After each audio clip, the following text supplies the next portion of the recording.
Hello there, and welcome back to the sleepy ocean. Tonight, we are going to slip beneath the surface of the familiar blue world, to swim alongside one of the most beloved and intelligent families of the sea, the dolphins. To understand these creatures, we must first cast our minds back 50 million years to the Eocene epoch, a time when the ancestors of the dolphin walked on land. These ancient beings, known as Pakicetus, were not aquatic. They were furry, wolf-sized mammals that prowled the edges of the Tethys Sea in what is now modern-day Pakistan. Imagine a creature with hooves like a small deer, but the long, snapping jaws of a predator, venturing tentatively into the shallow, warm waters to hunt for fish. Over millions of years, the lure of the ocean pulled them deeper. Their front legs shortened into pectoral flippers, their hind legs withered away until they were nothing but vestigial bones hidden deep within the flesh, and their nostrils began a slow, evolutionary migration from the tip of the snout to the top of the head.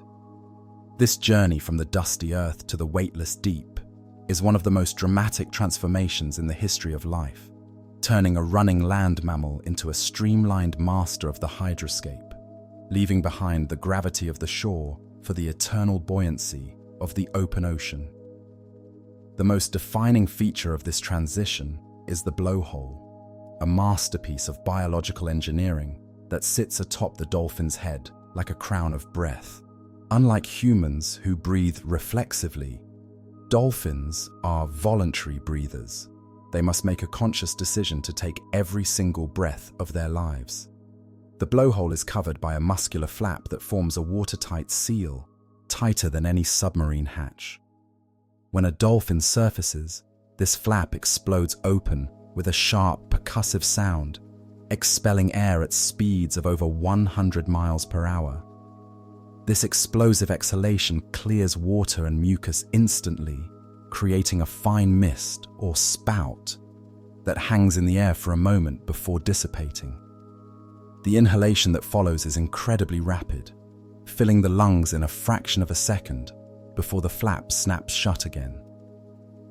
This mechanism allows the dolphin to renew its oxygen supply without breaking stride, integrating the act of breathing into the rhythm of swimming so seamlessly that the animal barely disturbs the surface tension of the water as it arcs through the interface between air and sea. Touching the skin of a dolphin reveals a texture that is surprisingly unlike the smooth, rubbery surface one might expect. It feels more like the surface of a peeled, hard-boiled egg, or a wet inner tube, firm yet yielding. This skin is not a static shield, but a dynamic, living organ designed to minimize drag. The outer layer of the skin, the epidermis, is sloughed off and replaced at an astonishing rate, sometimes shedding the entire outer layer every 2 hours. This rapid turnover prevents barnacles and parasites from attaching, keeping the dolphin perfectly smooth. Furthermore, the skin creates tiny microscopic ripples known as cutaneous ridges that match the turbulence of the water flowing over it. These ridges trap a thin layer of water against the body, allowing the ocean to slide over itself rather than against the skin. This biological laminate flow reduces friction to almost zero, allowing the dolphin to slice through the sea with an efficiency that human engineering still struggles to replicate, moving as if they are lubricated by the water itself. Deep within the rounded forehead of the dolphin lies a fatty, lens-shaped organ known as the melon, which serves as the focal point for their superpower, echolocation. The melon is composed of a unique mixture of triglycerides and wax esters that have a different acoustic density than the rest of the body tissue. When the dolphin produces clicking sounds, generated not by vocal cords, but by forcing air through structures called phonic lips located near the blowhole, these sound waves pass through the melon. The fatty lens focuses the sound into a tight directional beam, much like a flashlight focuses light. The dolphin can alter the shape of the melon by using facial muscles, widening or narrowing the beam of sound to scan the environment. This beam travels through the water at 4.5 times the speed of sound in air, striking objects and bouncing back. It allows the dolphin to see with sound in the pitch black of the murky depths, creating a 3-dimensional acoustic map of the world that is likely more detailed than our own visual perception. The reception of these returning echoes does not happen through external ears, which would be drag-inducing and inefficient underwater. Instead, the dolphin hears through its jaw. The lower jawbone of a dolphin is hollow and filled with the same specialized acoustic fat found in the melon. This pan bone acts as a large antenna or a receptor dish. When the echo from a fish or a rock returns to the dolphin, it strikes the side of the jaw. The sound vibration travels through the thin bone and into the fat channel, which conducts it directly to the inner ear, which is isolated from the skull in a capsule of foam to prevent interference from the dolphin's own body noises. This system is so sensitive that a dolphin can distinguish between a ping pong ball and a golf ball based solely on density from 100 yards away. They can detect the swim bladder of a fish hiding in the sand or the texture of a metal plate. It is a sensory modality that turns the ocean into a symphony of textures and densities, revealing the internal structure of the world. The sleeping habits of the dolphin are dictated by their need to breathe consciously, leading to the phenomenon of unihemispheric slow-wave sleep. They cannot fall into a deep, unconscious slumber like humans, or they would drown.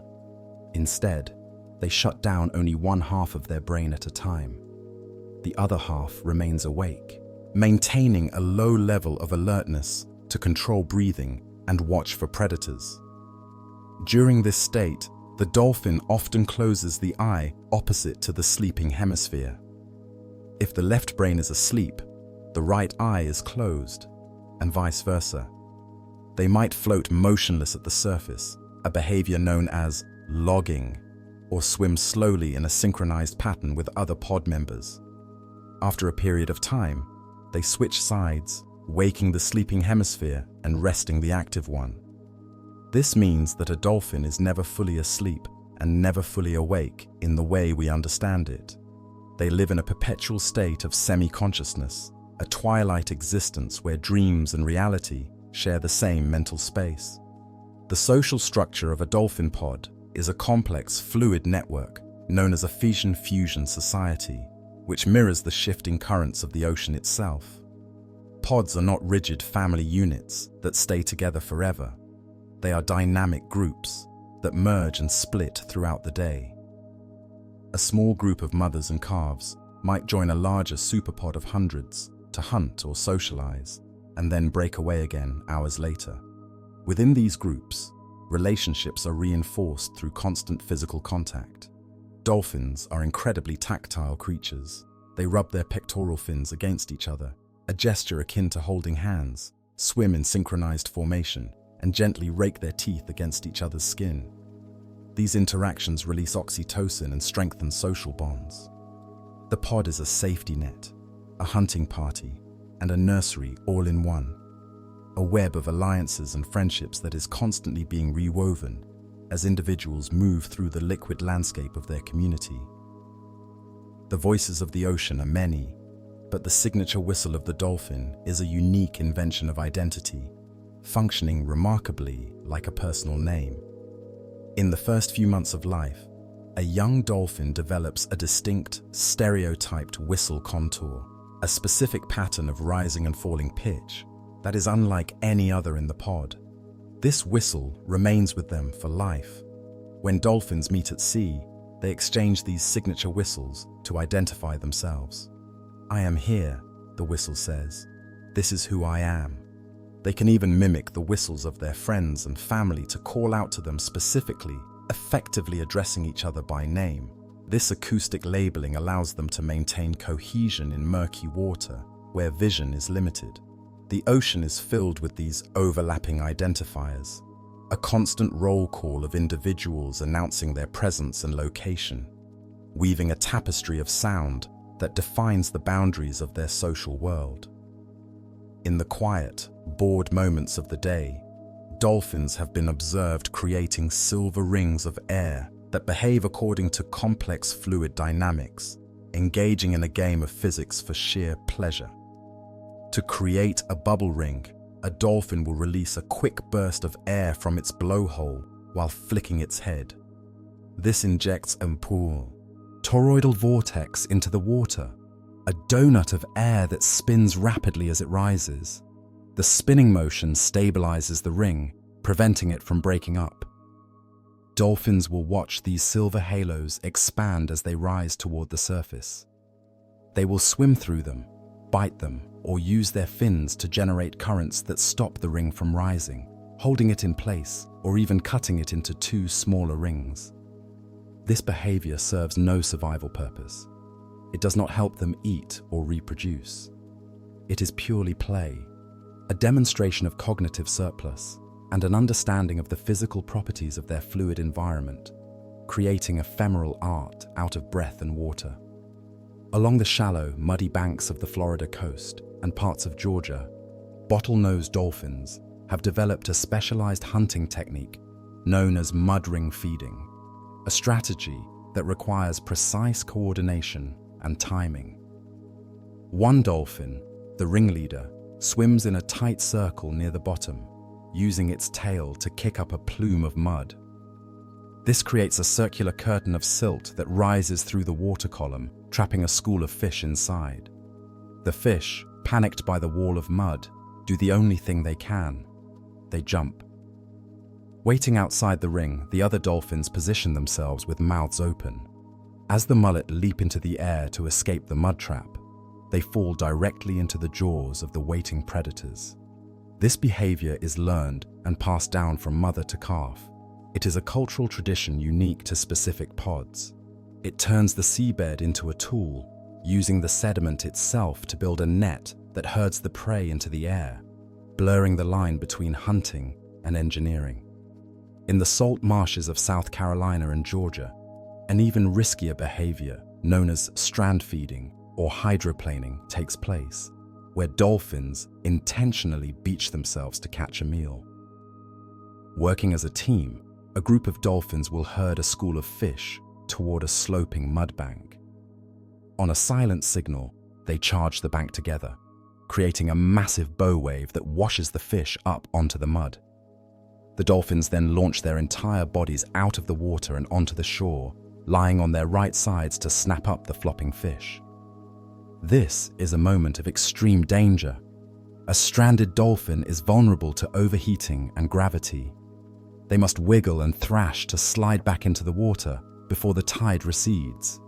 Most strand-feeding dolphins always land on their right side, leading to distinct wear and tear on the teeth on that side of the jaw, a physical record of their high-stakes dining habit etched into their bones.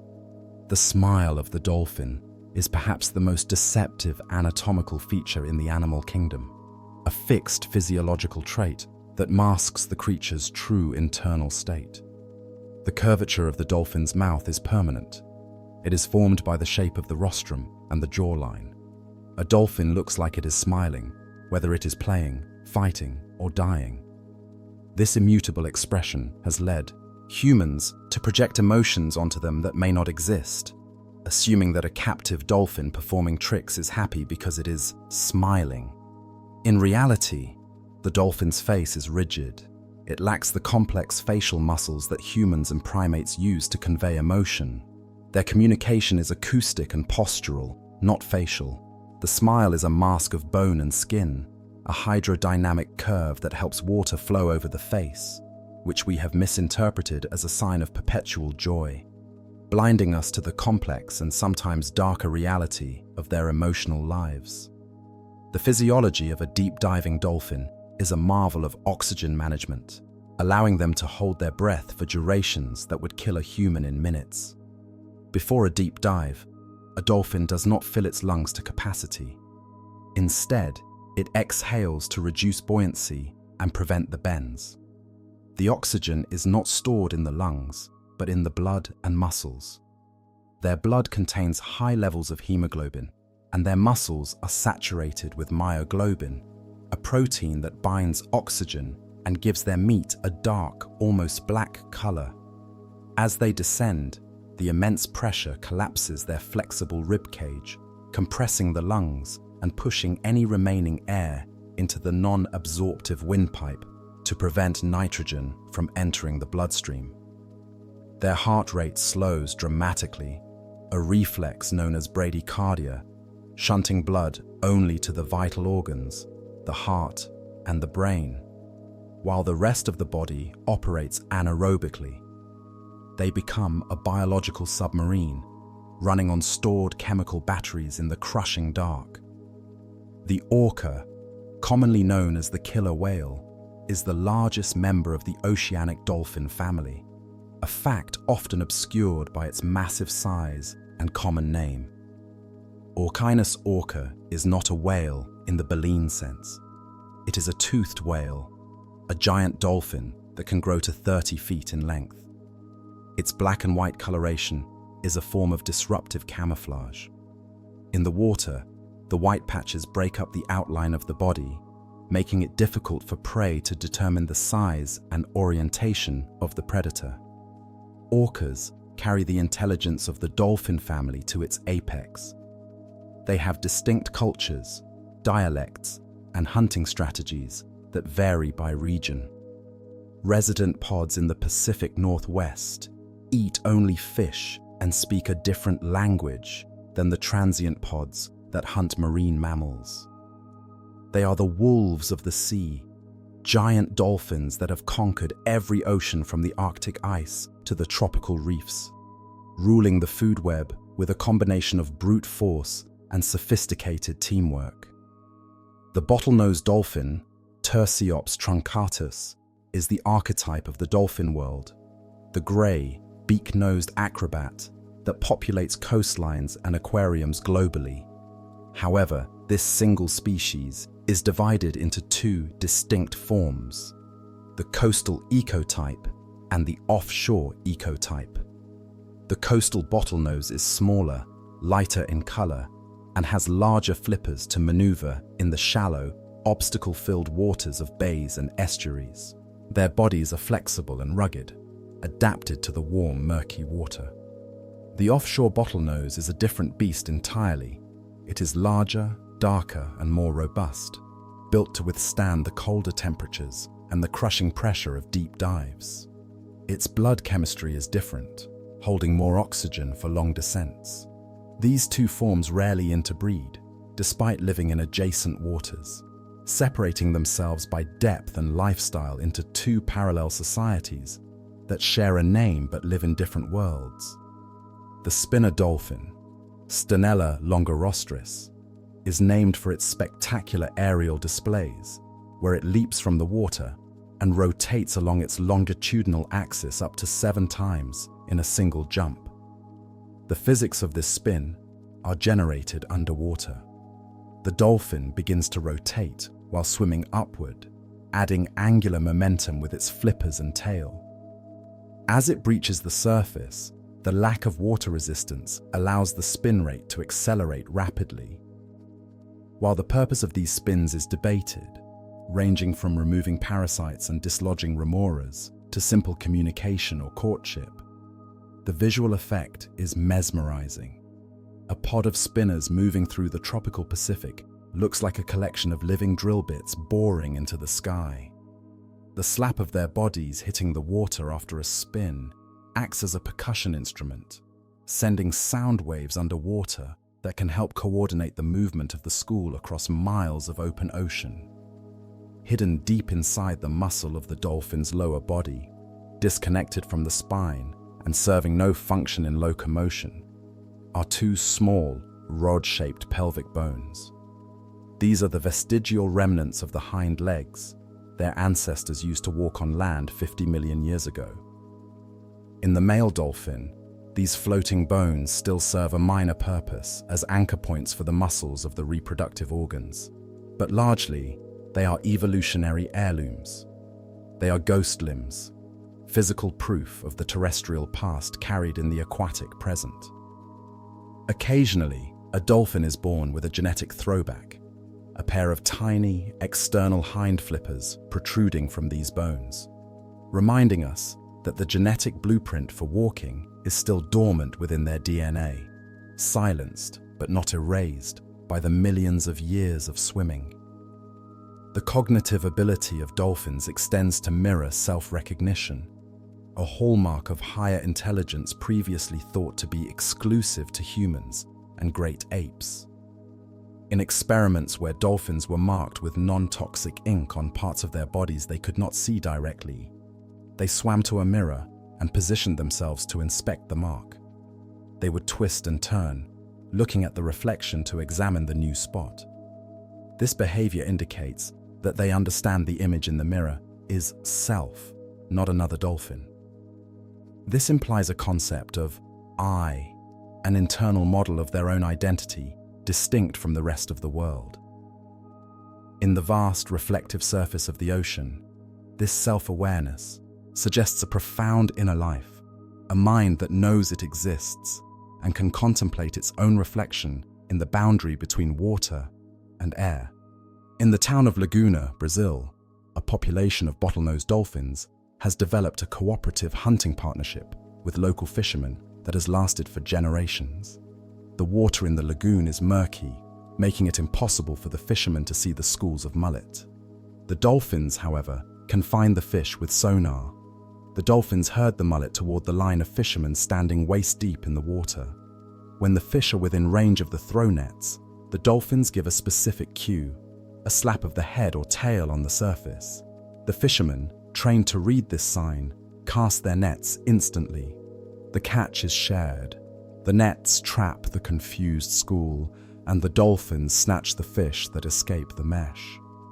This is not a trained behavior for tourists. It is a wild, cultural transmission of knowledge passed down from dolphin mother to calf, and from fisherman father to son. A cross-species contract signed in fish and survival. Navigating the featureless expanse of the open ocean requires more than just vision and sonar. Dolphins possess the ability of magnetoreception. Their brains contain traces of magnetite, a magnetic mineral that allows them to sense the Earth's magnetic field. This internal compass helps them migrate across thousands of miles of open water where there are no landmarks.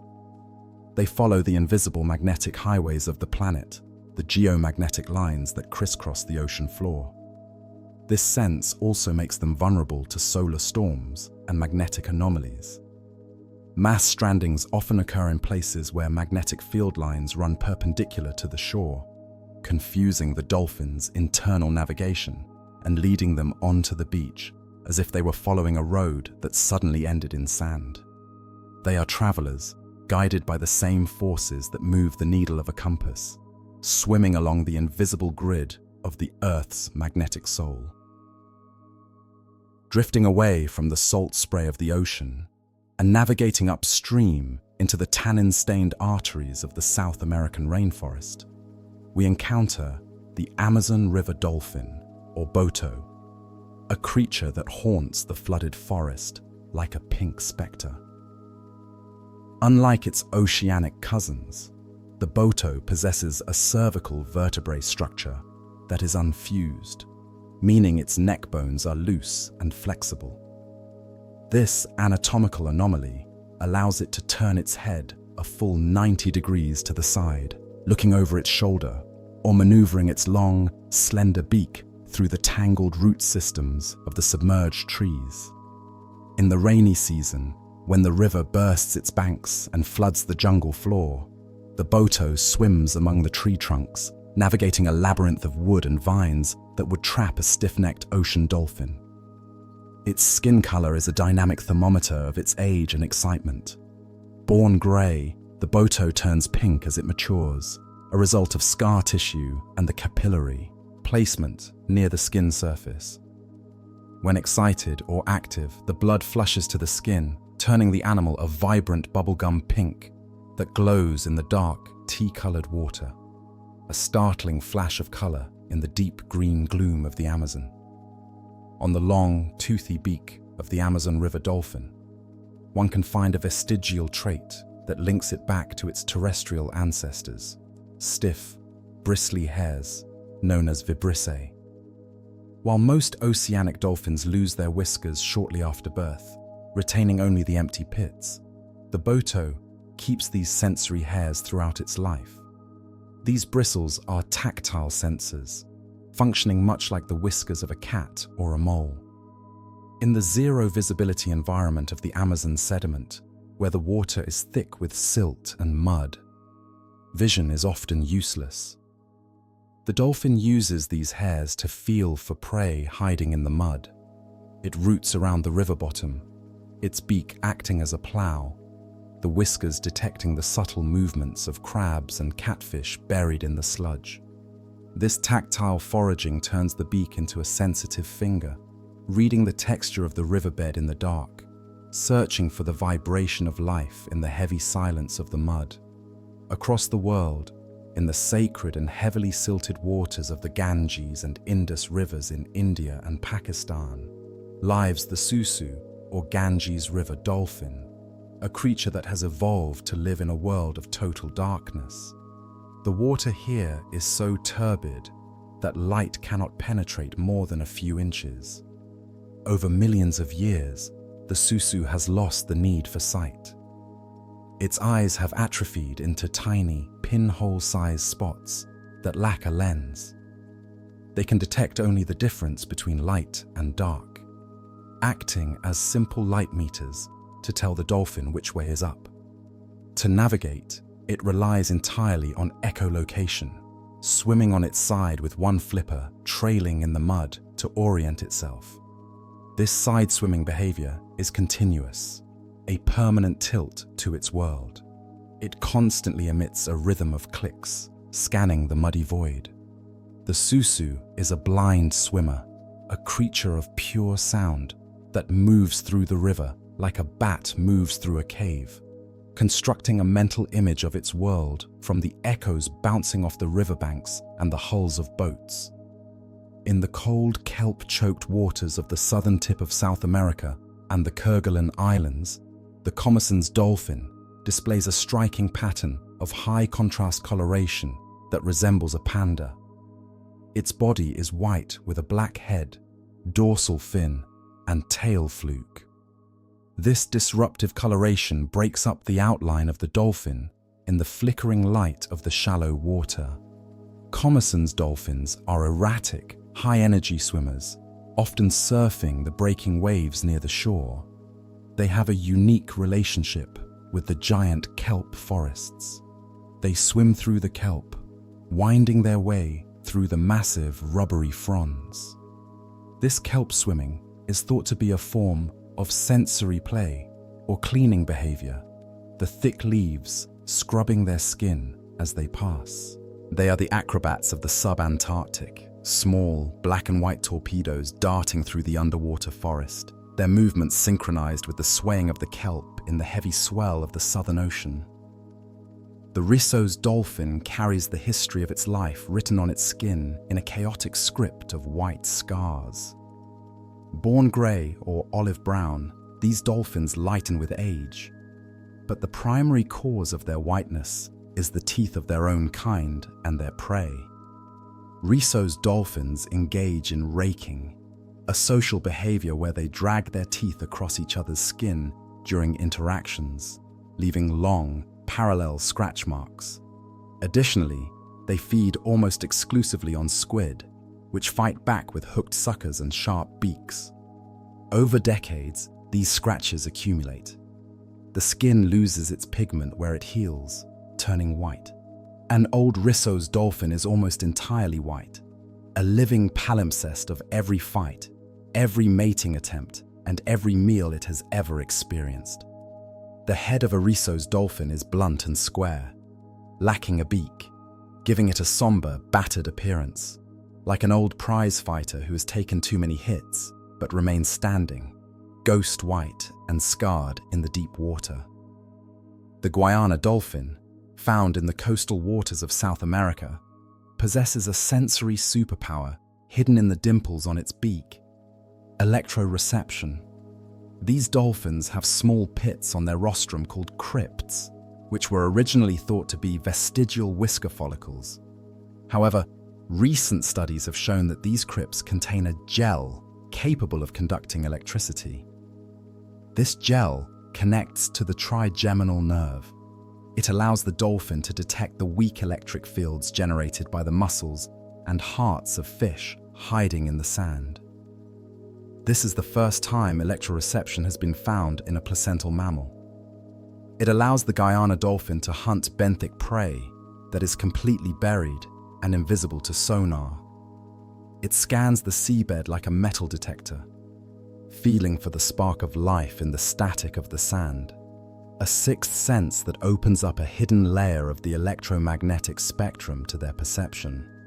The stomach of a dolphin is not a simple sac, but a complex, multi-chambered processing plant designed to handle whole fish without chewing.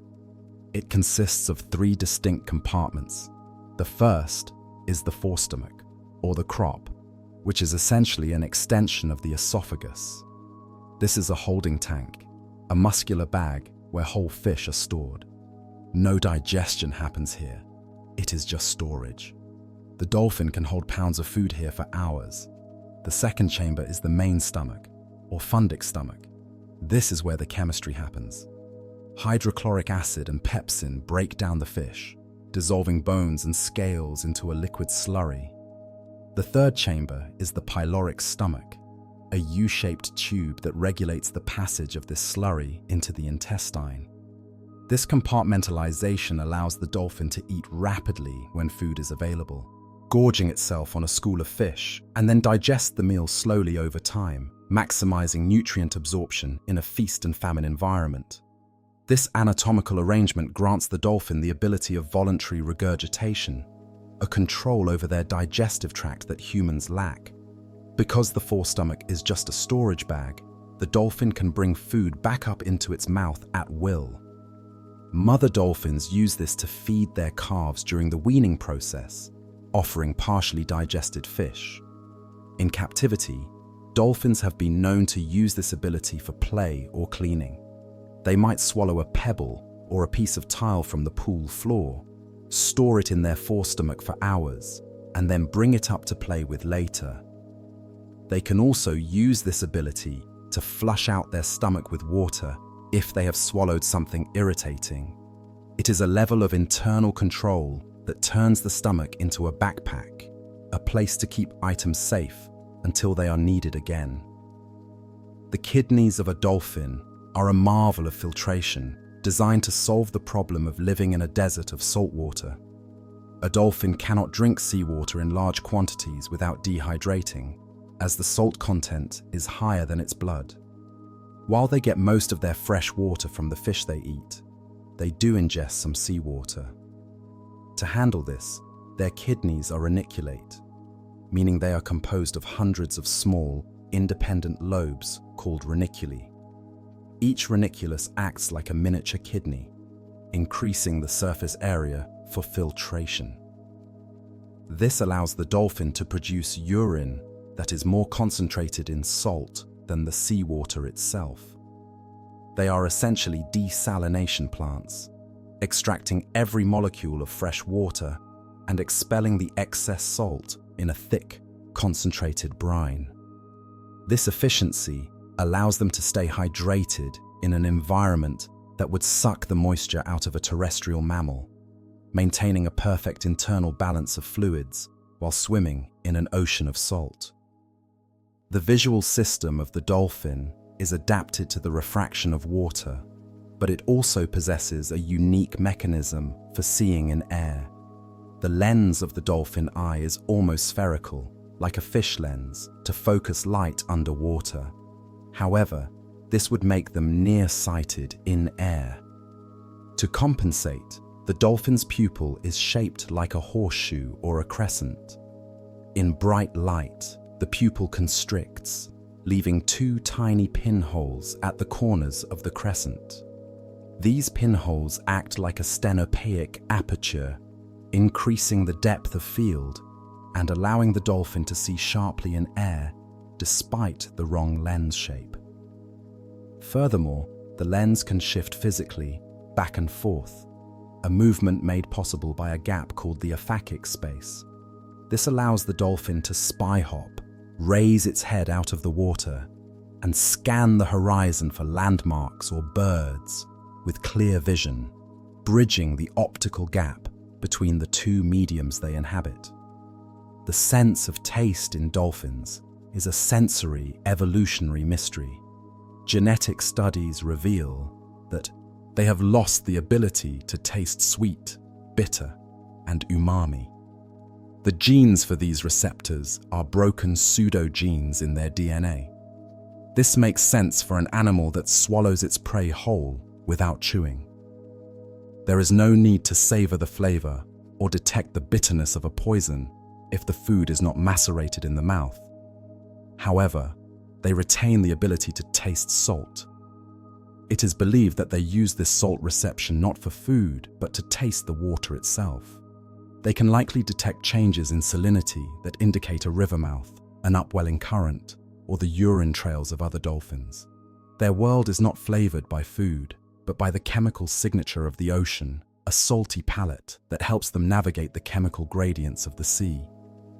In the deep, open waters, large pods of dolphins engage in a cooperative feeding strategy known as the funnel or the carousel.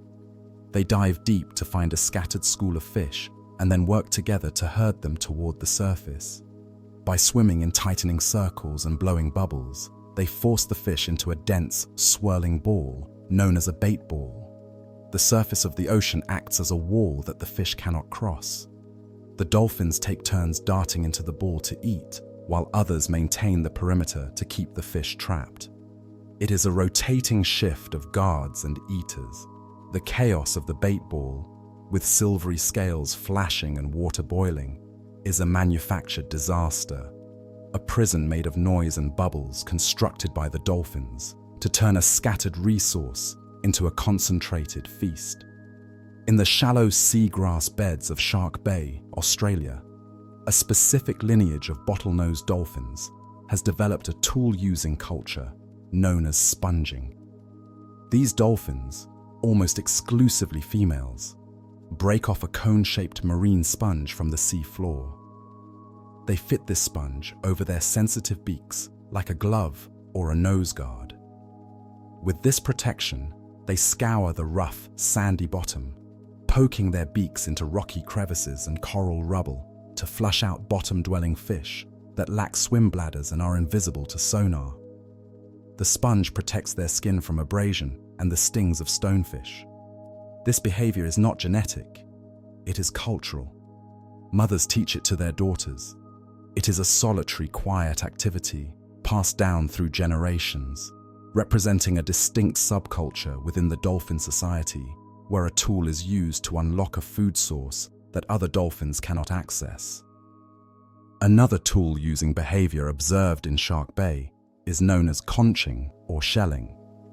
A dolphin will find a large, empty conch shell on the seafloor. It learns that small fish often hide inside these shells for protection. The dolphin will maneuver the shell into its mouth and swim it to the surface.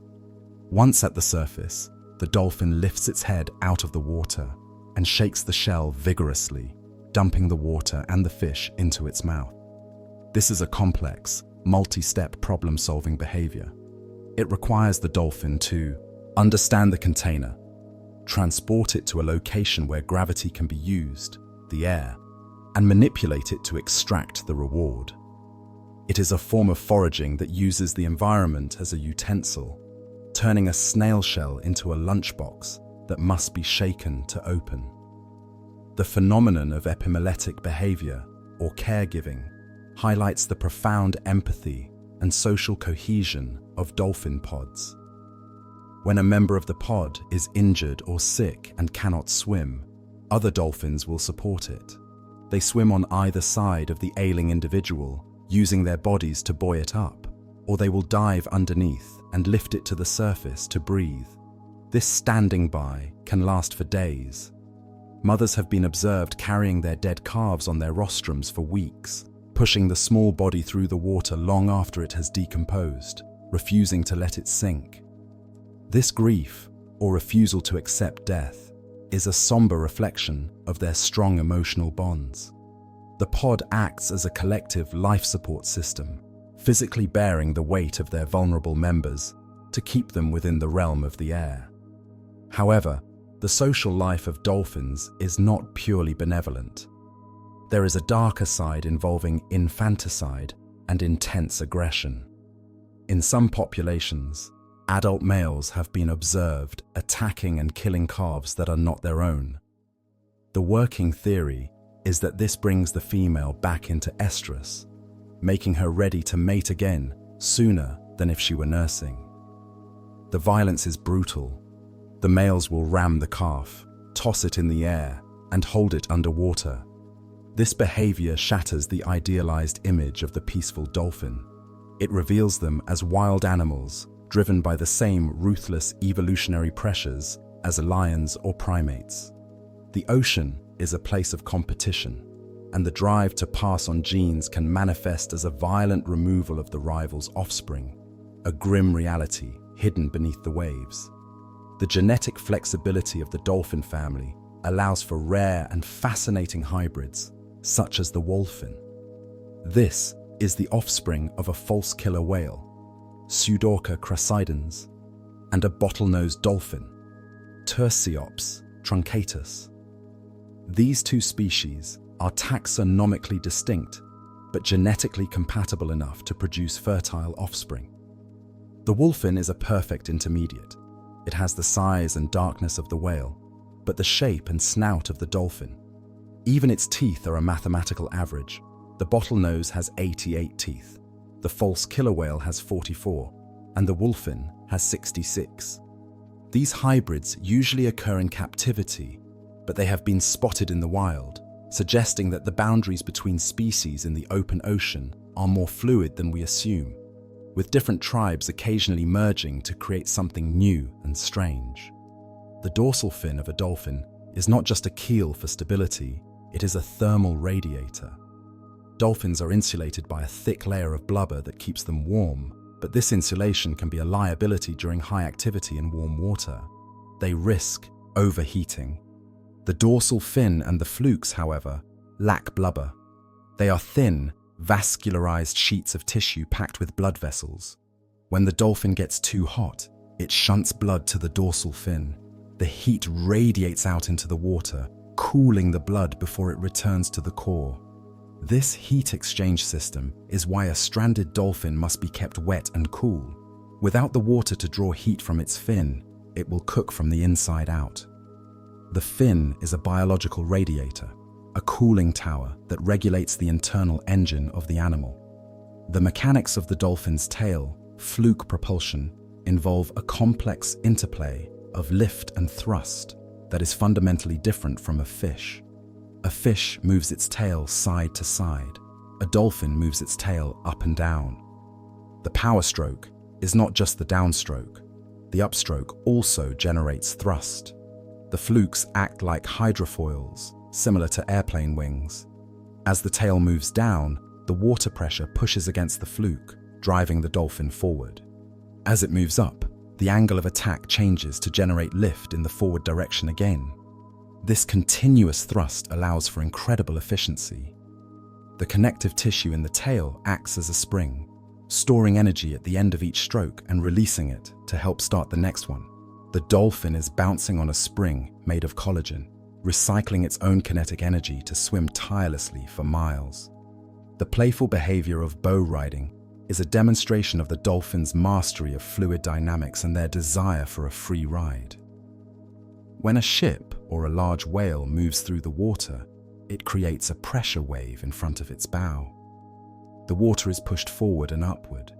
Dolphins have learned to position themselves inside this pressure wave.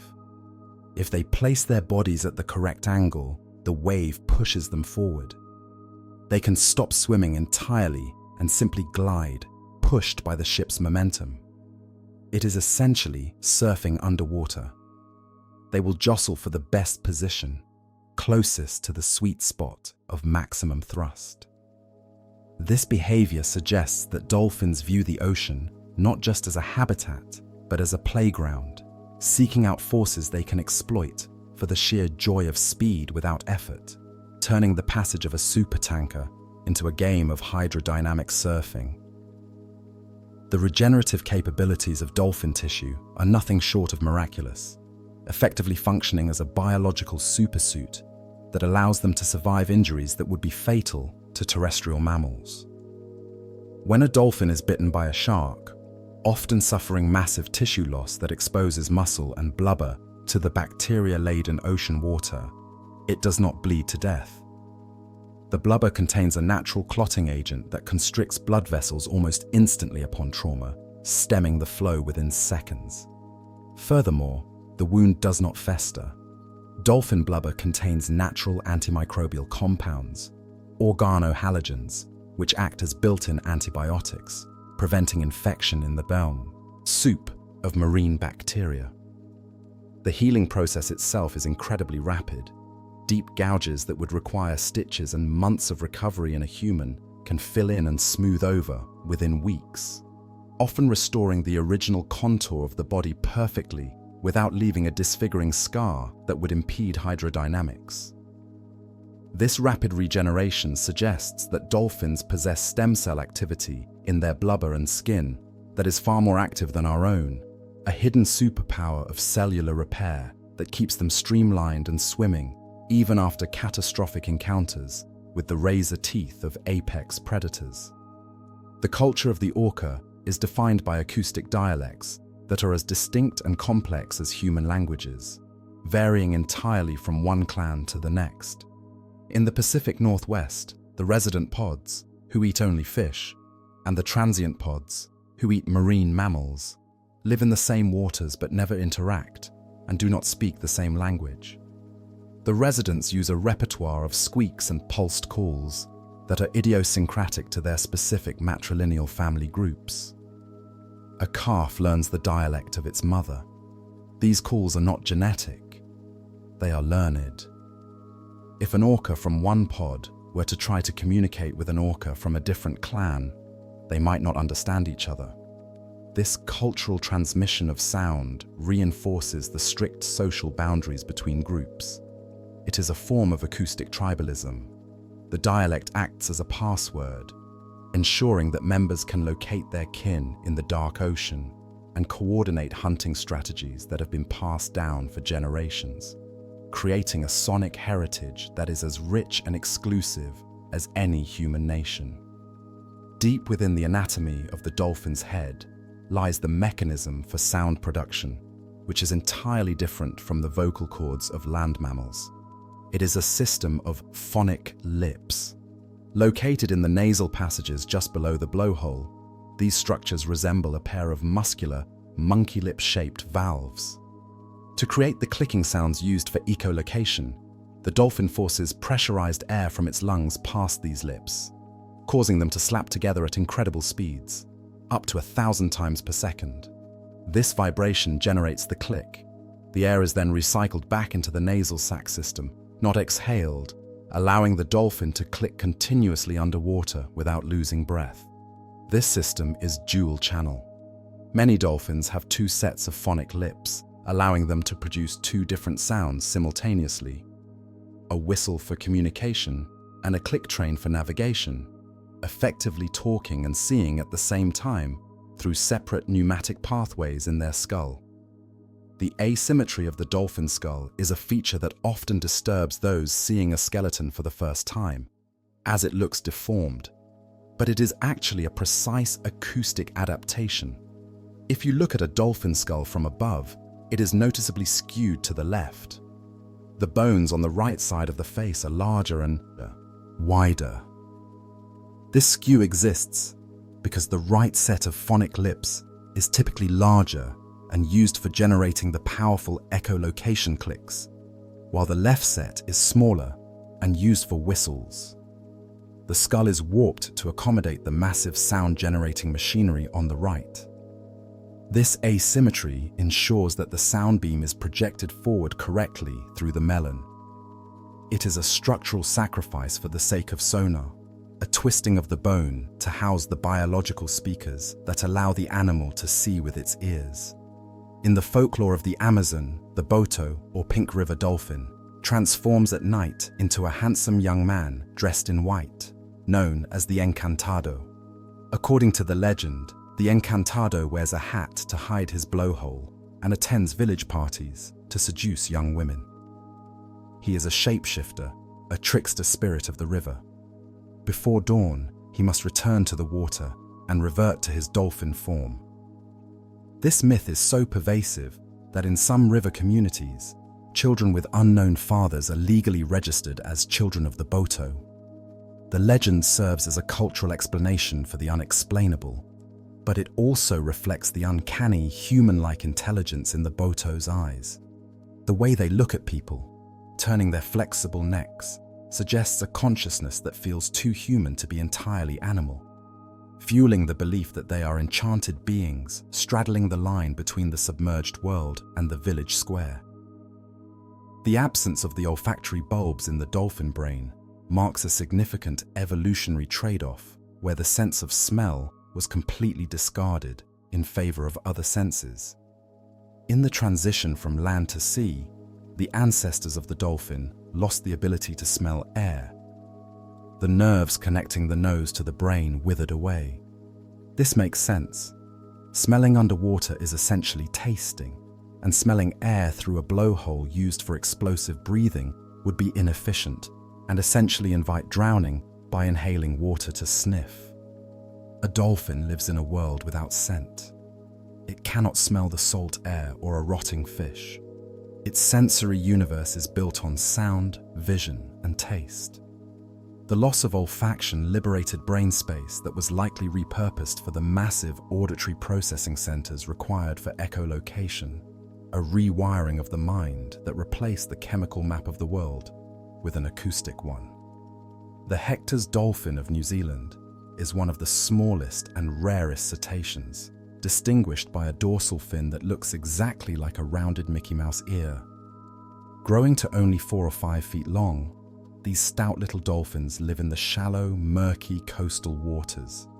Their unique dorsal fin shape is rigid and lacks the curvature of other dolphins. Because they live in such turbid water, their echolocation clicks are extremely high frequency, over 120 kilohertz, which is too high for orcas to hear. This is a cryptoacoustic camouflage. By using a frequency that is invisible to their main predator, they can navigate and hunt in the shallows without ringing the dinner bell for the killer whales patrolling further out. They are the whisperers of the dolphin world, speaking in a code that is pitched too high for the enemy to intercept. The phenomenon of mass strandings, particularly common among pilot whales, which are technically large dolphins, is a tragic byproduct of their intense social cohesion. Pilot whales live in incredibly tight-knit matrilineal pods. They follow a leader, usually an older female. If this leader becomes sick, disoriented by solar storms, or confused by sonar and swims onto a beach, the entire pod will follow. They will not abandon her. Even if humans push them back into the water, they will often turn around and beach themselves again to be with their kin. The Velcro nature of their bond means that their loyalty overrides their survival instinct. They die together because they cannot bear to live apart. It is a suicide pact born of love, a demonstration that the social gravity of the pod is stronger than the pull of the tide or the fear of death. The physics of porpoising, the behavior where dolphins leap out of the water while swimming at high speed, is an energy-saving tactic governed by the laws of fluid drag. Water is 800 times denser than air. When a dolphin swims fast, the drag from the water creates significant resistance. By launching itself into the air, the dolphin moves through a medium with almost zero resistance. At speeds above 5 meters per second, it becomes energetically cheaper to jump than to swim. The recurring leaps are not just play, they are a calculated efficiency. The dolphin is stitching the air and water together, spending as much time as possible in the low-friction atmosphere to conserve the oxygen in its blood.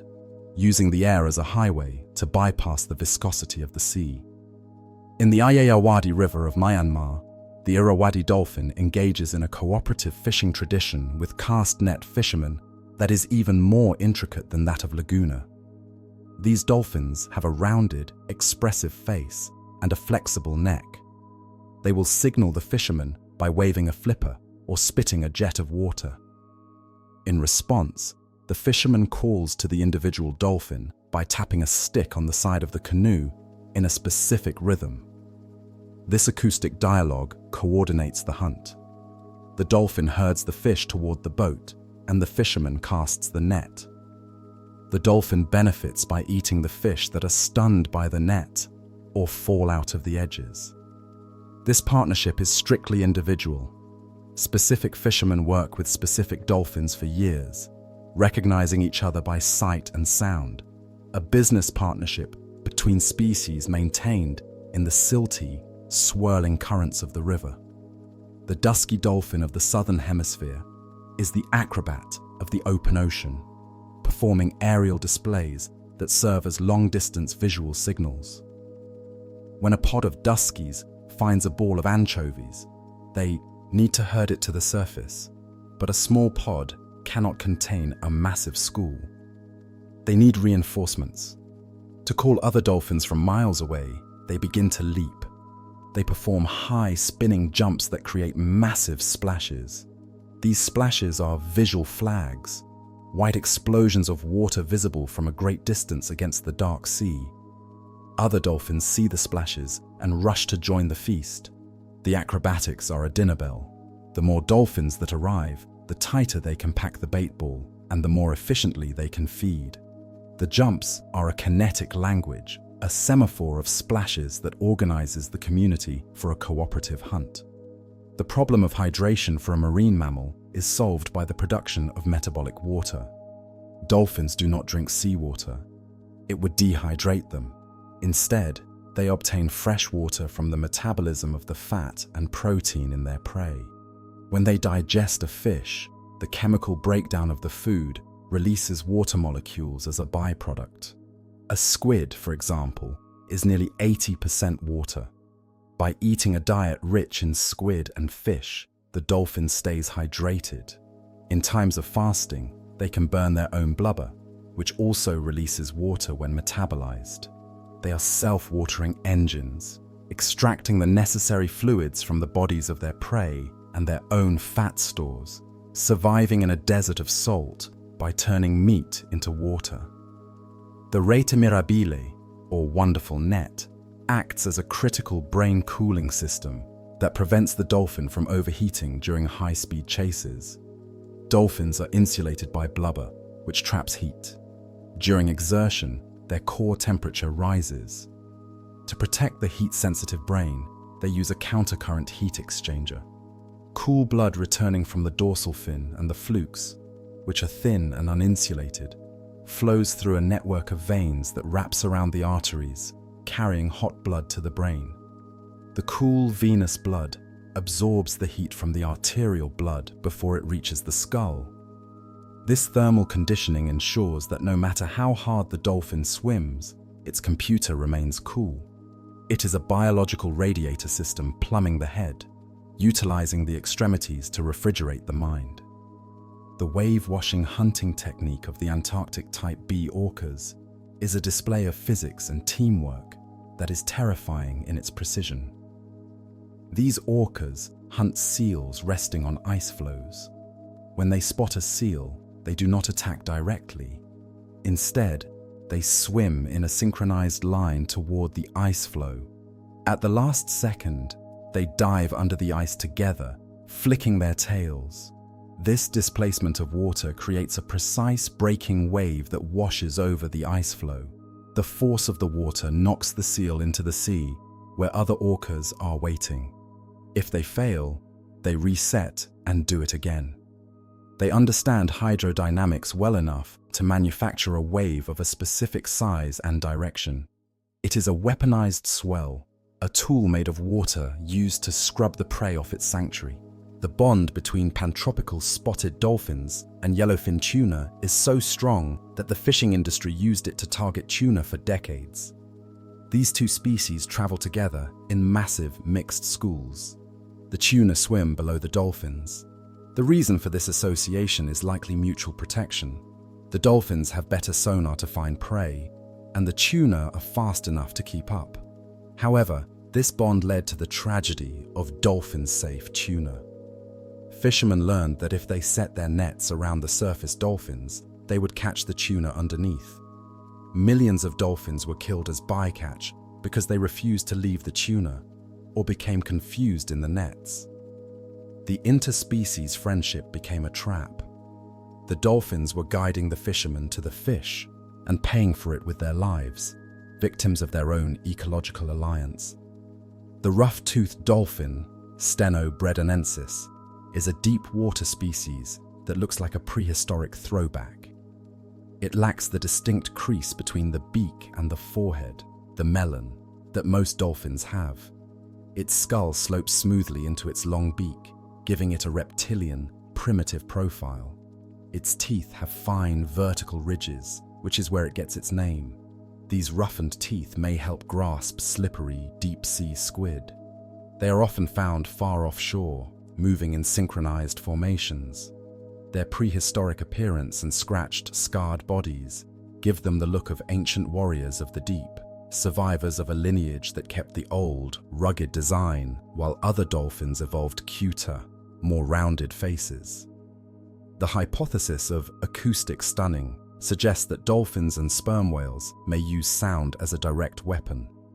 Some researchers believe that the intense bursts of high-frequency clicks, or bangs, produced by toothed whales can be focused with enough intensity to overload the lateral line system of a fish, or even cavitate the water, stunning the prey. A fish hit by this big bang would be disoriented or paralyzed for a few seconds, long enough to be eaten. If true, this means the dolphin is not just locating the prey with sound, but shooting it with sound. It turns the melon into a sonic cannon, projecting a concussive force that renders the victim helpless without a physical touch. The long-term social memory of dolphins rivals that of humans and elephants. In captivity, dolphins that were separated for 20 years were played the signature whistles of their former tank mates. They responded immediately and with excitement to the familiar whistles, ignoring the whistles of strangers. They recognized the names of old friends they hadn't seen in decades. This implies a cognitive durability of social bonds. They carry a mental Rolodex of every individual they have ever met. In the wild, this allows for the re-establishment of alliances after long separations. The ocean is vast, and you may not see a friend for years, but when you hear their whistle in the dark, you know exactly who they are. The rostrum, or beak, of a dolphin is made of extremely dense, hard bone, and it serves as a formidable bludgeon against sharks. When a pod is threatened by a shark, they do not flee, they counterattack. They will circle the shark and ram it with their beaks, targeting the soft underbelly and the gills. The force of a dolphin ramming at full speed is enough to rupture internal organs or shatter the shark's spine. This battering ram tactic turns the dolphin's face into a weapon. It explains why sharks often give dolphin pods a wide berth. The smile of the dolphin hides a bone club that can deliver a lethal blow, proving that in the ocean, the best defense is a high-velocity impact to the ribs. The hourglass dolphin, Lagonorhynchus cruciger, is the only dolphin species that lives exclusively in the Antarctic waters, rarely venturing north of the Antarctic convergence. It is strikingly marked with black and white patches that resemble an hourglass on its flanks. These dolphins are incredibly robust, surfing the massive waves of the Drake Passage. They are often seen bow-riding the fastest ships, as they are among the few animals that can keep up. Their isolation in the Southern Ocean means they are poorly studied, living their entire lives in the roughest, coldest seas on the planet. They are the guardians of the South, black and white spirits playing in the freezing spray of the roaring 40s, thriving in a place where the ocean is a constant, churning storm.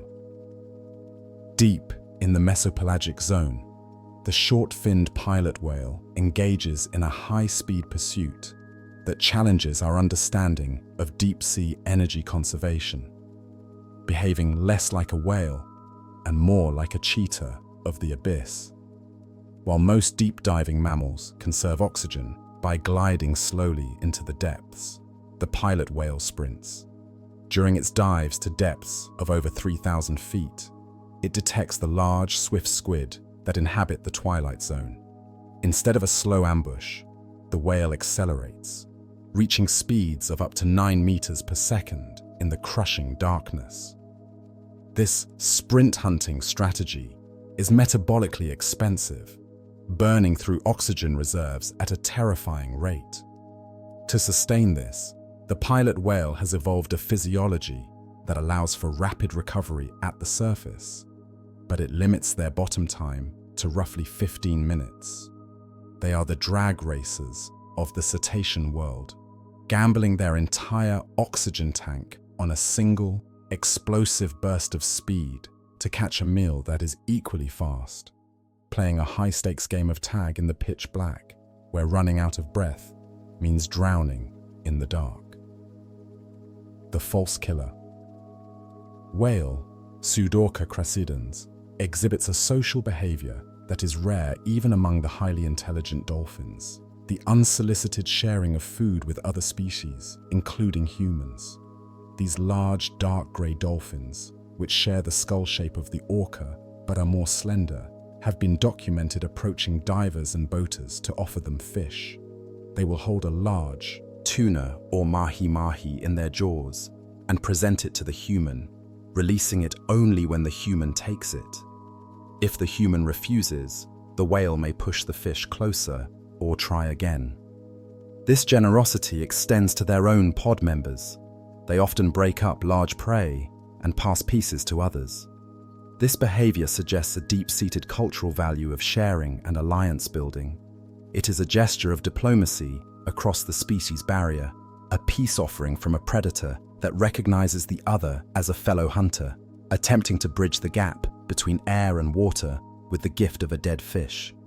The northern right whale dolphin, Lysodelphis borealis, is the sleekest and most hydrodynamic of all cetaceans, distinguished by its complete lack of a dorsal fin.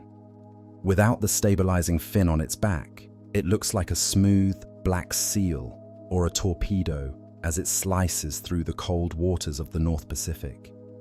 Its body is almost entirely black, with a brilliant white hourglass patch on its belly. This streamlined shape allows it to swim with exceptional efficiency, using a bouncing, low-angle leap known as running when fleeing predators. A herd of thousands of these finless dolphins moving together looks less like a pod of animals and more like a rolling oil slick or a black wave, their backs barely breaking the surface before disappearing again. They are the stealth bombers of the dolphin family, designed for speed and low visibility, vanishing into the dark water of the north as quickly as they appear. The evolutionary journey of the melon, the fatty acoustic lens on the dolphin's forehead, tells a story of muscular repurposing where facial expressions were traded for sonar. The melon is derived from the same tissues that form the upper lip and nasal muscles in terrestrial mammals. Over millions of years, as the ancestors of the dolphin returned to the sea, the muscles used for smiling, snarling, or twitching the nose migrated upward and transformed into a mass of specialized, low-density fat. The nerves that once controlled facial expression now control the shape of the sound beam. A dolphin cannot smile in the human sense because its smile muscles have become its seeing organ. The melon effectively allows the dolphin to shape its voice, focusing sound with the precision of an optical lens, turning the emotional machinery of the face into a tool for physical navigation. The digestive hygiene of a dolphin includes a behavior known as gastric washing, a voluntary cleansing of the stomach lining that demonstrates their control over their internal anatomy. Because they swallow fish whole, dolphins ingest fish spines, otoliths, ear bones, and sometimes parasites. To clear this debris, a dolphin can swallow a large volume of water and then forcefully regurgitate it, flushing out the forestomach. In captivity, they have been observed doing this repeatedly, almost like a ritual. This ability to rinse their insides is made possible by the muscular sphincter that separates the esophagus from the forestomach. It is a self-cleaning cycle, a way to maintain the health of their storage tank, ensuring that the indigestible remnants of yesterday's meal do not occupy the space needed for today's hunt. In the shallow seagrass beds of the Caribbean and Florida, bottlenose dolphins employ a specialized hunting technique called kerplunking. A dolphin will lift its tail flukes high into the air and bring them down with a massive, forceful slap against the water's surface. This impact sends a shockwave and a plume of bubbles down into the seagrass. The noise and the pressure waves startle the fish hiding in the grass, causing them to flush out into the open water. The dolphin, waiting just below the surface, snaps up the panicked fish. This technique is often used by solitary females. It is a form of acoustic flushing, using the tail as a percussion instrument to scare prey out of cover. The kerplunk sound can be heard for miles underwater, a dinner bell rung by the hunter itself to signal the start of the chase. The Pacific white-sided dolphin, or lag, is the social butterfly of the North Pacific, known for forming massive multi-species aggregations that can number in the thousands. They are rarely seen alone.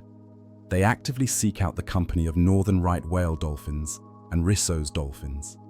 The lags are the energetic core of these mixed herds, leaping and bow riding, while the other species remain more sedate. This interspecies mingling is thought to be a form of mutual security. The lags provide the vigilance and the speed, while the larger dolphins provide bulk and defense. It is a moving city of the sea, a cosmopolitan gathering of different tribes traveling together for safety, filling the ocean with a cacophony of different dialects and whistle types. Fraser's dolphin, Laganadelphis jose, was one of the last dolphin species to be discovered by science, remaining unknown until 1956 because of its shy, deep water habits. It has oddly small pectoral flippers and a robust, muscular body, giving it a somewhat disproportionate look. It is a deep diver, hunting in the mesopelagic zone for shrimp and squid. Unlike the playful coastal dolphins, Fraser's dolphins are intense sprinters. When frightened, they flee in a charge formation, creating a massive, foaming wake as the entire pod accelerates to top speed instantly.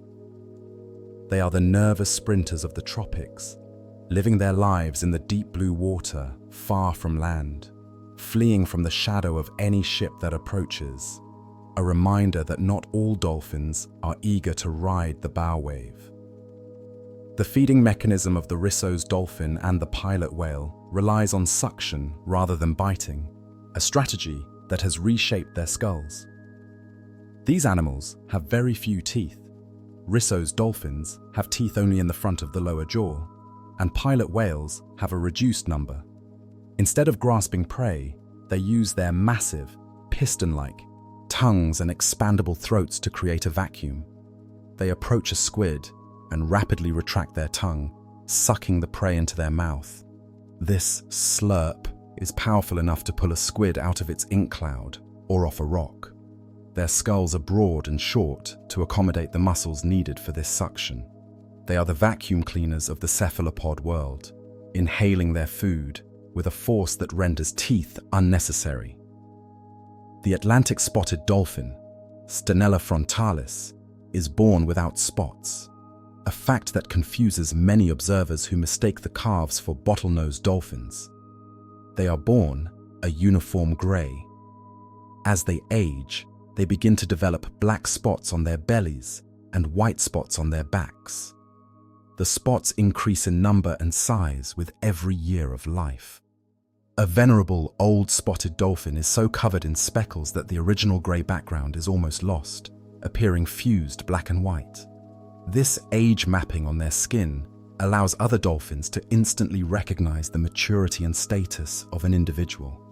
The spots are a visual resume, a pattern of seniority that commands respect in the pod, turning the skin into a living calendar of the animal's survival.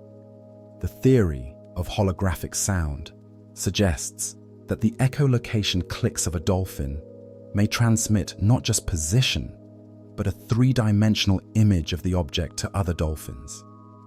Because the dolphin's click is so rich in information, containing data on density, texture, and internal structure, when a dolphin echolocates on a shark, the returning echo can be heard by other dolphins nearby. It is hypothesized that the listening dolphins receive the same acoustic picture as the clicking dolphin. They effectively see what the scanner sees. If this is true, dolphins live in a world of shared sensory experience, where one individual's perception can be instantly projected into the minds of the others, creating a collective consciousness that is fundamentally different from the isolated human experience. The social practice of allo-parenting or babysitting is a critical component of dolphin pod survival, allowing mothers to feed while their calves are protected. A young female, often an older sister or a cousin, will take over the care of a calf while the mother dives deep to hunt. This auntie will swim with the calf, protect it from predators, and steer it away from rough water. This is not altruism, it is an apprenticeship. The young female learns the skills of mothering, how to slipstream a calf, how to discipline it, how to nurse it, without the biological cost of having her own baby.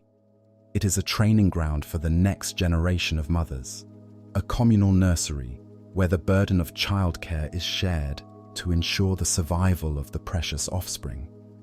The composition of the dolphin's blow, the exhalation of air from the blowhole, is not just water vapor. It is a cocktail of mucus, oil, and surfactants. The lining of the dolphin's lungs produces a specialized surfactant that is much more elastic than human lung fluid. This allows the alveoli, the tiny air sacs, to collapse completely under the pressure of a deep dive, and then snap open instantly upon resurfacing without sticking together or tearing. The oil in the breath may also help to lubricate the blowhole flap, ensuring a watertight seal. When a dolphin exhales, it is spraying a fine mist of this lung-protecting fluid into the air. This sneeze clears the respiratory tract of salt and bacteria, a biological purging that keeps the lungs pristine despite the constant threat of pneumonia in the damp ocean air. Peale's dolphin, Lagonorhynchus australis, is the coastal guardian of the Tierra del Fuego, inhabiting the kelp forests at the uttermost end of the Americas. These dolphins have a distinct black face and chin, looking like they are wearing a mask. They are specialists in shallow water kelp navigation. They hunt within the kelp beds, using the thick fronds as cover to ambush fish. They are highly territorial, patrolling small stretches of the desolate Patagonian coast year-round. Their association with the kelp is so strong that they are often used as indicators of kelp forest health. They are the spirits of the southern tip, dark swimmers weaving through the green underwater forests, enduring the fiercest winds on the planet to stay close to the safety of the shore. In the wild waters of Patagonia, a specific pod of orcas has developed the most dangerous hunting strategy of all, intentional stranding to capture sea lion pups. This behavior is learned and practiced. The older females teach the calves. They locate a sloping pebble beach where sea lion pups are playing in the surf. The orca accelerates toward the beach, riding a wave in. At the last second, it twists its body to slide onto the pebbles, grabbing a pup in its jaws. The momentum carries it high onto the dry land. To get back, it must thrash and roll, waiting for the next wave to lift it. This is a maneuver of immense risk. A mistake means getting stuck and dying of exposure. The stranding orcas are the risk-takers of the family, passing down a legacy of high-stakes hunting that requires them to leave their element to feed.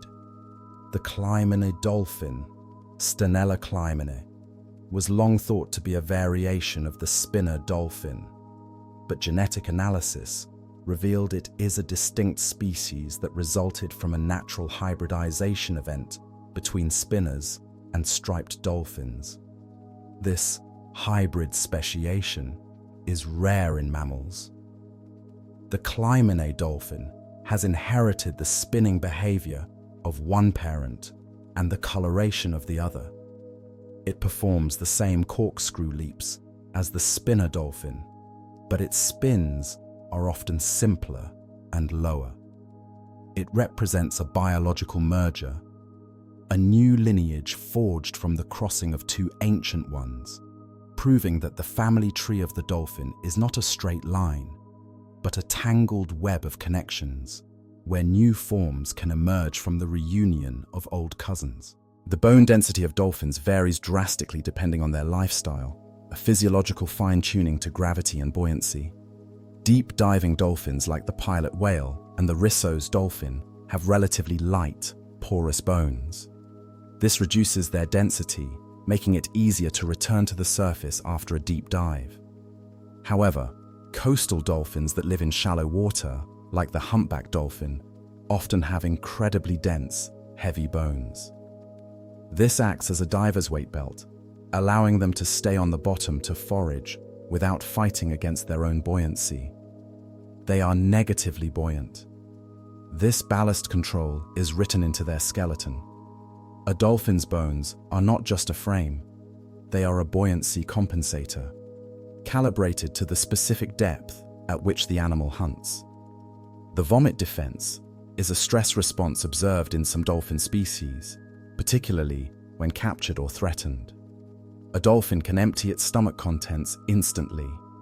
In the wild, this creates a cloud of partially digested fish and bile that obscures the water, acting like a squid's ink cloud. It can confuse a predator or a rival. In captivity, this behavior is often a sign of distress or illness. It demonstrates the voluntary control the dolphin has over its entire digestive tract. It can turn its last meal into a weapon of obfuscation, a desperate biological smokescreen designed to buy a moment of clarity in a dangerous situation. The facial anatomy of the Irrawaddy dolphin is unique among cetaceans, possessing a high degree of mobility that allows for something resembling facial expressions. Unlike the stiff-beaked oceanic dolphins, the Irrawaddy has a short, blunt head with a flexible neck and mobile lips. They can squirt water from their mouths, crease their foreheads, and move their jaws in ways that look like grimacing or smiling. This expressiveness is likely linked to their complex social interactions in the murky river water and their cooperative fishing with humans. They can spit a stream of water up to 5 feet, a behavior used to herd fish or signal fishermen. Their faces are tools of communication, mobile masks that allow them to signal intent in the intimate, muddy world of the river. The line formation is a tactical scanning maneuver used by large pods of oceanic dolphins when searching for food in the open sea. Instead of swimming in a cluster, the pod spreads out in a long line, sometimes stretching for miles, perpendicular to their direction of travel. Each dolphin swims a few dozen yards from its neighbor. This formation turns the pod into a massive, sweeping radar net. Their echolocation beams overlap, creating a continuous wall of sound that sweeps through the ocean. If one dolphin at the end of the line detects a school of fish, it signals the others, and the line collapses inward, encircling the prey. It is a dragnet made of sonar, a coordinated sweep that ensures no patch of ocean is left unscanned as the pod moves across the blue desert. Deep within the molecular structure of the dolphin's jaw, fat, and melon lies a unique biochemical substance known as isovaleric acid, a lipid that is toxic to the animal's own metabolism. This toxicity is a brilliant evolutionary safeguard against starvation. In times of famine, when a dolphin's body begins to consume its own blubber for energy, it metabolizes the fat from its back and flanks. However, it cannot metabolize the acoustic fats in its jaw and forehead because the chemical composition is distinct and indigestible to its own enzymes. This ensures that even a starving dolphin retains its ability to echolocate until the very end. If the body were to consume the melon for calories, the dolphin would go blind in the acoustic sense, losing the ability to find food and sealing its fate. The acoustic lens is protected by a chemical lock, preserved as the most vital organ in the body, more important than the insulation that keeps them warm, proving that for a dolphin, the ability to see with sound is the primary condition of life. The phenomenon of menopause in orcas and short-finned pilot whales places them in an exclusive club with humans, as they are the only animals known to live significantly beyond their reproductive years. This grandmother effect is a crucial element of their social survival. Older female orcas, who can live into their 90s, stop reproducing in their 30s or 40s. Instead of producing more offspring, they become the repositories of ecological wisdom. During years of salmon scarcity in the Pacific Northwest, it is the post-reproductive grandmothers who lead the pod to hidden feeding grounds. They remember the locations of food from decades ago, guiding their sons and grandchildren through the lean times. Their value to the pod is not in the new life they create, but in the old knowledge they preserve. The survival of the entire family line depends on the memory of the matriarch, a living library of the ocean who trades reproduction for leadership. The tragic tale of the Baiji, or Yangtze River dolphin, serves as a ghostly reminder of the fragility of these ancient lineages. Known as the goddess of the Yangtze, this pale, nearly blind dolphin lived in the muddy waters of China's Great River for 20 million years. It navigated by sonar alone, its eyes reduced to tiny slits. However, the industrialization of the river created a wall of noise, propellers, dredging, and explosions that blinded the dolphins acoustically. Unable to find food or mates in the deafening roar of the modern river, the population collapsed. In 2006, an expedition set out to find them and found nothing. The Baiji was declared functionally extinct, the first cetacean species to be driven off the planet by human activity. It is a ghost that haunts the river, a quiet white shadow that vanished because the water became too loud for it to think. In the northern reaches of the Gulf of California, the vaquita, the hull, world's smallest porpoise, teeters on the very edge of existence, living a life of extreme stealth. These tiny cetaceans, measuring only 4 or 5 feet long, have distinctive black rings around their eyes and lips, giving them a panda-like appearance. They live in the murky, shallow waters of the delta. They are intensely shy, avoiding boats and surfacing with a slow, rolling motion that barely disturbs the water. Their decline is collateral damage. They are caught in gill nets set for the totoaba fish, whose swim bladder is valuable on the black market. The vaquita is the silent victim of a distant economy. With fewer than 10 individuals estimated to remain, they are the loneliest creatures in the ocean, a handful of survivors swimming in a net-filled sea, holding the genetic memory of a species that is about to blink out forever. The behavior of puffing or spitting in Irrawaddy and Orcaella dolphins involves the forcible ejection of water from the mouth, a skill that is used for both hunting and social signaling. Unlike the passive splash of a jump, this is a targeted weapon. The dolphin surfaces, fills its mouth with water, and clamps its jaws shut, forcing a stream of water through the gaps in its teeth or lips. They use this jet to knock terns sitting on the water surface, stunning the birds so they can be eaten, or to herd fish into a tight ball. It is a form of projectile tool use, turning the water itself into a kinetic weapon. In social contexts, they may spit at each other during play or aggression. It is a rare instance of a marine mammal manipulating the medium it lives in to affect the world above the surface. The fetal folds, visible on a newborn dolphin calf, are the temporary scars of its cramped development in the womb.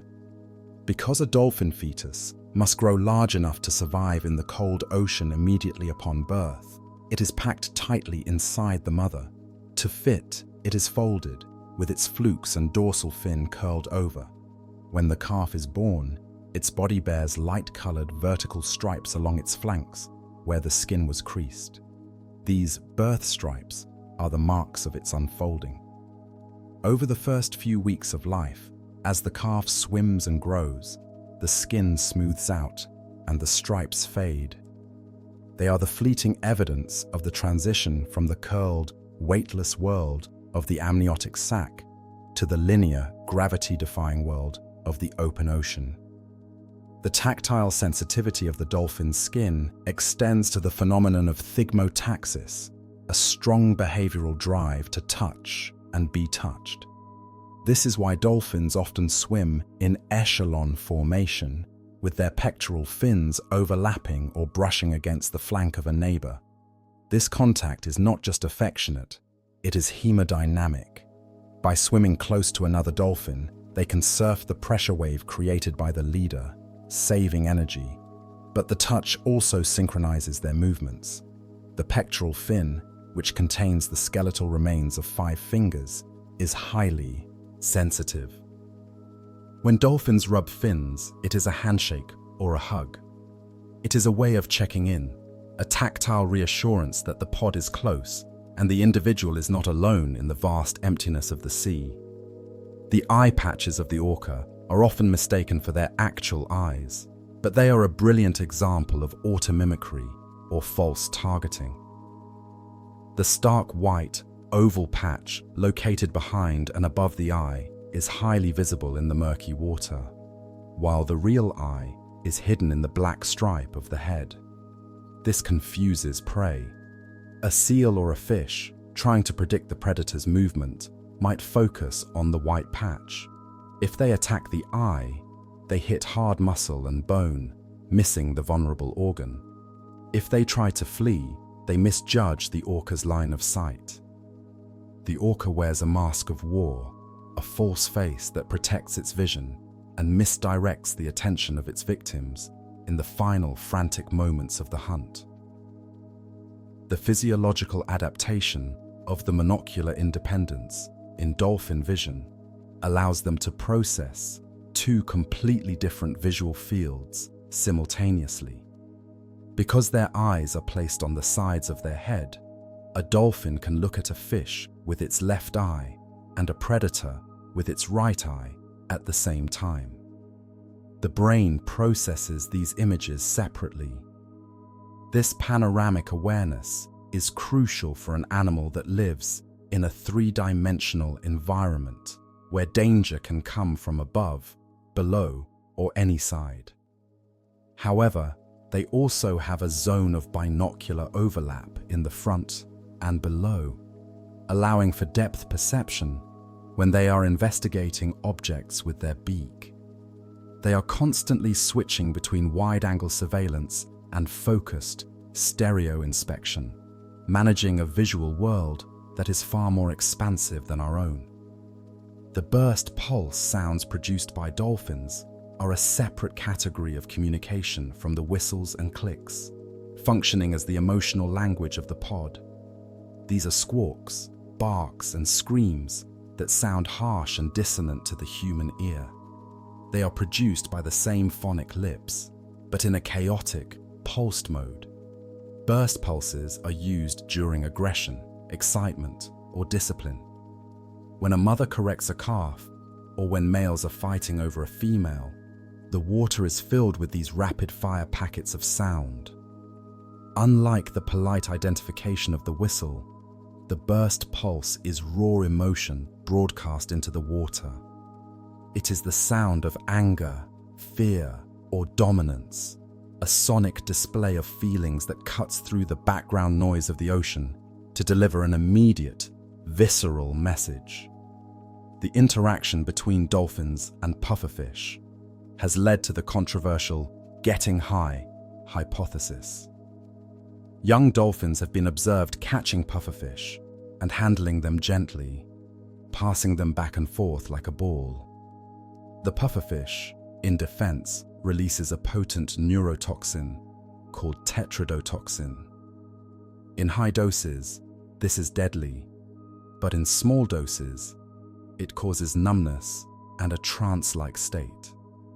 The dolphins appear to enter a state of euphoria, floating vertically at the surface, staring at their own reflections or watching the clouds.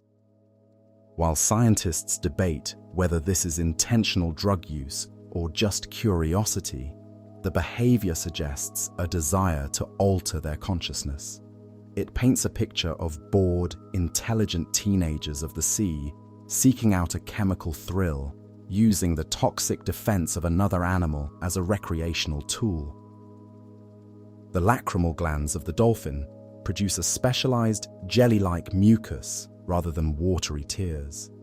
This mucus coats the eye, protecting it from the stinging salt and the friction of the water. It contains enzymes that fight bacteria and proteins that help it adhere to the cornea. Because dolphins live in a hypertonic environment, the salt water is trying to suck water out of their eyes. This mucus acts as a barrier, a biological goggles system. When a dolphin lifts its head out of the water, this tear gel keeps the eye moist and clear in the drying wind. It creates a film that allows them to see across the interface of air and water without blinking, maintaining a constant, unblurred watch on the world. The intricate play behavior of dolphins includes the game of catch, played with seaweed, jellyfish, or debris. A dolphin will drape a piece of kelp over its flipper and swim with it, then pass it to another dolphin, or drop it and swoop down to catch it before it sinks. This game teaches coordination and fine motor control. In some pods, this behavior has become competitive, a game of keep away played at 30 miles per hour.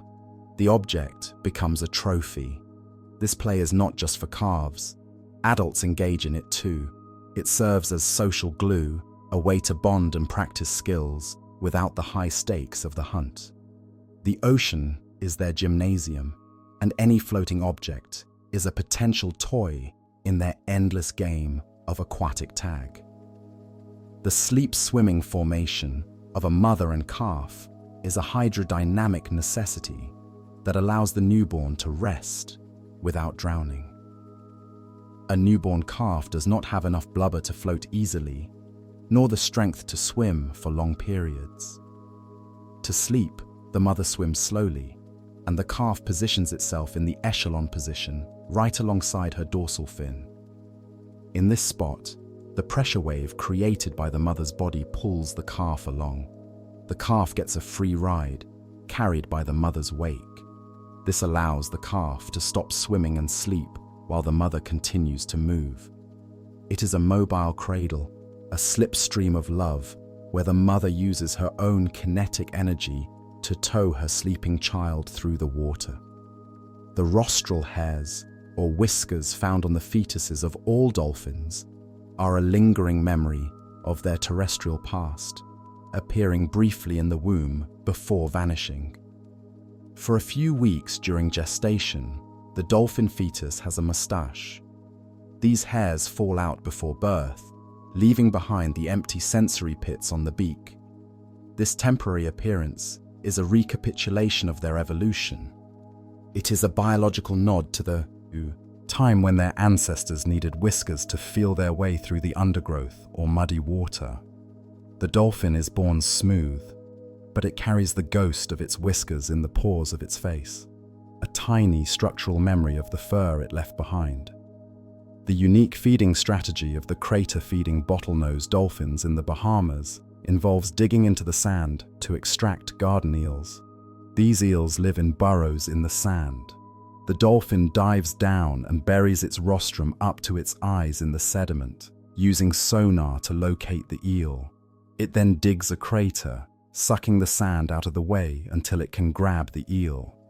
This behavior requires the dolphin to be essentially blind, with its head buried in the sea floor. They rely entirely on the acoustic picture of the eel's tunnel. It is a form of mining, an extraction of resources from the solid earth beneath the liquid ocean, requiring a mental map of what lies beneath the sand. The auditory cortex of the dolphin brain is highly expanded, distinct from the visual cortex expansion in humans. The area of the brain dedicated to processing sound is immense, reflecting the fact that sound is their primary reality. They process sound speeds 10 times faster than humans. They can hear frequencies up to 150 kilohertz, whereas humans top out at 20. This processing power allows them to decipher the chaotic echoes of a school of fish or the internal structure of a fellow dolphin. To a dolphin, a sound is not just a noise, it is a picture, a texture, and a feeling. Their mind is an acoustic processor, building a world out of vibrations that we can't even imagine, a symphony of data that is constantly playing in their heads. The teaming up of dolphins with other marine predators extends to seabirds. In the open ocean, dolphins often push bait balls to the surface, where they are attacked from above by gannets and shearwaters. While this looks like competition, the birds actually help the dolphins by preventing the fish from jumping out of the water to escape. The birds create a lid on the trap. The dolphins watch the birds to find the fish. The birds watch the dolphins to find the fish. It is a vertical alliance, a multi-domain assault on the fish that occupy the middle ground. The chaos of the feeding frenzy is actually a coordinated effort between the swimmers and the flyers, united by hunger. The concept of cetacean culture posits that dolphins possess traditions that are learned, shared, and passed down, fitting the anthropological definition of culture. The specific hunting methods, the dialects, the games, these are not instinctual. A dolphin from Florida cannot teach a dolphin from Brazil how to mudring feed. These behaviors are the intellectual property of specific clans. This realization has profound implications for conservation. When a pod is destroyed, we are not just losing animals. We are losing a culture, a unique way of life, and a library of knowledge that took thousands of years to develop. The extinction of a pod is the burning of a library in the sea. And finally, we come to the connection between the dolphin and the human soul. For millennia, humans have looked at dolphins and seen a reflection of themselves. We see their play, their care for one another, and their curiosity, and we recognize a kindred intelligence. The dolphin is the other mind on our planet, an alien intelligence that shares our air and our history. They live in a world of suspension, freedom, and sound that we can only visit. As we drift away from their pod, leaving them to their endless, rhythmic swimming in the blue, we are left with the comforting thought that we are not alone on this earth. There is another thinker in the water, a smiling, sleeping dreamer who watches us from the waves. As we ascend from the depths, the clicks and whistles of the dolphins fade into the gentle hush of the surface. The ocean is vast and deep, but it is filled with friends. You are safe. You are drifting. Good night.